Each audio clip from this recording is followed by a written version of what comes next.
Okay, let's talk about a couple things that are going on in Puerto Rico right now.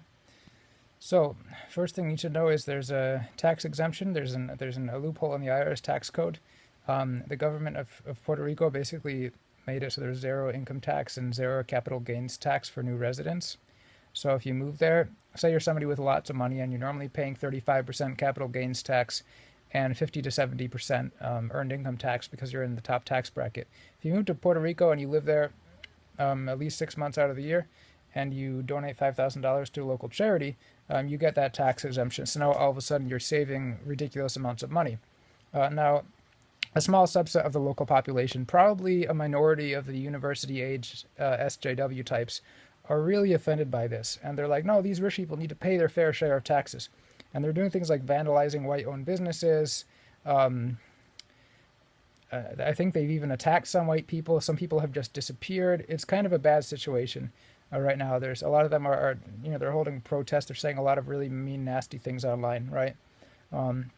Which to me doesn't make any sense, because if you want their taxes and you're mad at the government for not giving them a tax break, first of all, you should be taking that anger out on the government, not on the people that are coming there. Second of all, if you attack those people and make them leave, you're not going to get their investment in the economy or their taxes. So you should be happy that at least you're getting the investment in the economy, and then work on your government to deal with the rest. You should be begging those people to come. You shouldn't be trying to get them to leave. That's just retarded.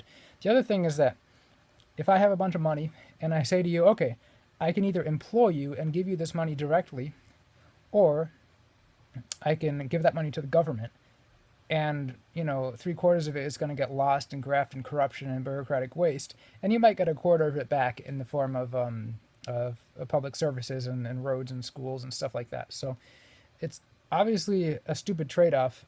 They should be those people that are going there, they're starting businesses, they're employing tons of people, they're buying big houses that need all kinds of maintenance, things like that. The economy is definitely improving because of them. And the government knows that. As corrupt as their government is, at least they understand that part of economics, that if you lower the taxes, a bunch of rich people are going to come there, and a whole bunch of money is going to get thrown into the economy, and everyone there is going to be way better off, right? So the people that are opposing that is stupid. And the other thing that's going on is, it's always been known that there was a lot of shady stuff that went down during the Hurricane Maria, and it's just become a lot more obvious because some online conversations were leaked on the territory's top politicians. Apparently, they purposely withheld food and water aid while thousands of people were dying. And they did this on purpose because they were trying to execute some political strategy that involved making the situation worse than it was in order to score cheap political points, and somehow it would increase their chance of being reelected. But now everyone's really, really mad that, well, they kind of knew it happened, but now everybody knows, because now it's undeniable. It's absolutely undeniable.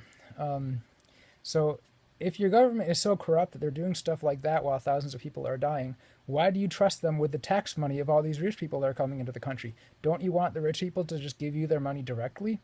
So hopefully the people in Puerto Rico, and I know most of the people in Puerto Rico are probably pretty smart and understand this, but unfortunately it's the outspoken minority of those like university-age SJW types that have been brainwashed by things on the internet and their liberal professors at universities and stuff like that. They tend to be the most outspoken. They tend to be the vandals. They tend to be the ones attacking people, like the Antifa people that attacked that gay Asian journalist, and the mainstream media didn't even cover it in Seattle or wherever that was. So yeah, hopefully those people can come to their senses and understand that having rich people there is not a bad thing. It's going to improve the economy greatly. Not taxing them is the reason they're there. So if you get rid of that, they're not going to come. If you attack them and spray paint "Get Out Gringo" on their business front, on their storefront, they're going to leave. And your country is going to turn into a shithole. So don't be stupid, right?